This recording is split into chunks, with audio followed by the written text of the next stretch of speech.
बिस्मिल्लाहिर्रहमानिर्रहीम। अस्सलाम वालेकुम फ्रेंड्स, मैं हूँ मोना नाज। आप सब कैसे हैं? उम्मीद करती हूँ आप सब खैरियत से होंगे। फ्रेंड्स, पहले ज़माने में हम सुनते थे कि जब बुढ़ापे में दाखिल होते तो विटामिन सी यानी कैल्शियम की कमी होने लगती है, हड्डियों में दर्द होता है, भुरभुरापन पैदा होता है। पर आजकल की नई रिसर्च कहती है कि 30 साल के बाद हमारे जिस्म में कैल्शियम की कमी पैदा होनी शुरू हो जाती है। इसकी सबसे बड़ी वजह जंक फूड है। जंक फूड खाने से हमारा मैदा वीक होने लगता है और सही हमारे मैदा जो हम खाते हैं सही हमारी हड्डियों तक कैल्शियम नहीं पहुंचा पाता है। जिन लोगों में कैल्शियम की कमी होती है उनकी अलामत कुछ ये हैं। थकान होती है, यानी आराम करने के बावजूद वो थकावट महसूस करते हैं।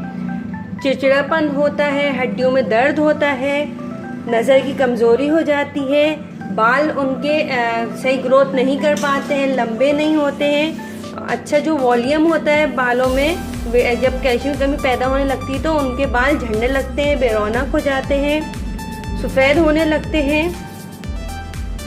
और एक और कैल्शियम की कमी की एक और बड़ी अलामत है, दांतों से खून आने लगता है, मसोड़े फूलने लगते हैं। इन सब की अलामत की वजह कैल्शियम की कमी है, क्योंकि हमारे जिस्म में जो कैल्शियम के टिश्यूज़ होते हैं वो कमज़ोर होने लगते हैं, जिसकी वजह से ये सारी अलामतें हमारे सामने ज़ाहिर होने लगती है। स्किन हम पे वक्त से पहले झुर्रियाँ भी आने लगती हैं और स्किन बहुत ज़्यादा बेजान नज़र आती है। इन सब को दूर करने के लिए कैल्शियम की कमी को दूर करने के लिए मैं आज ये वीडियो लाई हूँ। किचन के अंदर ही बहुत सस्ती मेरी आज की वो होगी रेमेडी। हम किचन के अंदर से ही हम अपने अंदर कैल्शियम को पैदा करेंगे चीज़ों से। तो आज की मैं रेमेडी स्टार्ट करती हूँ। आज मैं जो रेमेडीज़ आपको बताऊँगी कैल्शियम की कमी दूर करने की, बहुत ही सस्ती है, हर कोई अफोर्ड कर सकता है। इसके लिए ज़्यादा मेहनत करने की ज़रूरत नहीं कि कोई जड़ी बूटी ढूंढे। चलें फ्रेंड्स, अपनी वीडियो में स्टार्ट करने से पहले मेरे चैनल को लाइक, शेयर, कमेंट ज़रूर करें और सब्सक्राइब ज़रूर करें और बेल के आइकन को ज़रूर प्रेस करें ताकि मेरी वीडियो नई आने वाली सबसे पहले आप तक पहुंचे। और शेयर तो ज़रूर इस वीडियो को करें ताकि किसी का फ़ायदा ही हो जाए हमारी इस वीडियो से। आप अगर शेयर करेंगे तो सदके जारिया ही होगा अगर किसी को फ़ायदा हो जाए। तो फ्रेंड्स, हम स्टार्ट करते हैं अपनी वीडियो। सबसे पहले मैं आपको बताना चाहूँगी ज़ीरा हर घर में मौजूद होता है। हम 1 चमचा ज़ीरा ले लेंगे और 2 गिलास पानी में रात भर भिगो देंगे और सुबह उठ के उस पानी को हम इतना पकाएंगे, ज़ीरे वाले पानी को, कि वो आधा रह जाए। उसके बाद उसको छान कर पी लें। इससे भी विटामिन सी यानी कैल्शियम की कमी दूर होगी। नंबर 2, 4 से 5 बादाम ले लें और इंजीर को 2 इंजीर ले लें, रात भर भिगो दें। जब रात भर भीग जाए तो उसको सुबह बादाम का छिलका उतार के इंजीर को पानी से निकाल के अच्छे से चबा कर खाएँ।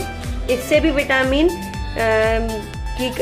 सी की कमी दूर होगी, आपके अंदर कैल्शियम पैदा होगा। बादाम वैसे ही हमारे जो हड्डियों में सूजन और वरम पैदा होता है उसको दूर करता है। नंबर 3, सफ़ेद तिल तो हमारे लिए समझिए अल्लाह ताला ने ख़जाना कैल्शियम का भर के रखा है। चाहे तो आप, अगर आपको सादा तिल खाना पसंद नहीं है तो बाज़ार में लड्डू मिलते हैं तिल के, वो आप दिन में 1 बार खा लें। या फिर सफ़ेद तिल, और सबसे आसान है सफ़ेद तिल को बारीक पीस लें, उसको सफ़ूक बना लें, उसको सादे पानी से निहार मुँह 1 चमचा उसको मुंह में रखें, उसके बारीक सफ़ूक पाउडर जो बनाएंगे और ऊपर से पानी पी लें। ये तो समझिए इसमें इतना वाफिर मिकदार में कैल्शियम होता है, हमारी हड्डियों के लिए बहुत ज़्यादा सफ़ेद तिल फ़ायदेमंद है। पपीते का इस्तेमाल आप अपने ज़िंदगी का मामूल बनाएं। सेब का इस्तेमाल ज़रूर रखें। सेब हमारी जोड़ों को मजबूत करता है। दही का इस्तेमाल, दूध का इस्तेमाल, इन सब चीज़ों का इस्तेमाल अपनी ज़िंदगी में, अपनी रूटीन लाइफ में लाएं। और प्लीज़ जंक फूड से बच्चों को ज़रूर मना करें, क्योंकि जंक फूड सबसे बड़ा वजह है कैल्शियम ख़त्म करने का। आजकल बच्चों को भी बहुत ज़्यादा हड्डियों में दर्द, कमर में दर्द, हाथ पैरों में दर्द की शिकायत करते हैं बच्चे। उसकी भी सबसे बड़ी वजह यही कि वो जंक फूड का ज़्यादा शौक़ से इस्तेमाल करते हैं। उनको इस चीज़ से रोकें ताकि उनका कैल्शियम बॉडी में बरकरार रहे। फ्रेंड्स, मेरी वीडियो कैसी लगी मुझे कमेंट करके ज़रूर बताइएगा। और मेरा इंस्टा पे भी पेज है, उसको भी आप फॉलो कर सकते हैं। इंशाअल्लाह नेक्स्ट वीडियो तक के लिए अल्लाह हाफिज़। Please subscribe this channel and press the bell icon and like, comment, share this video.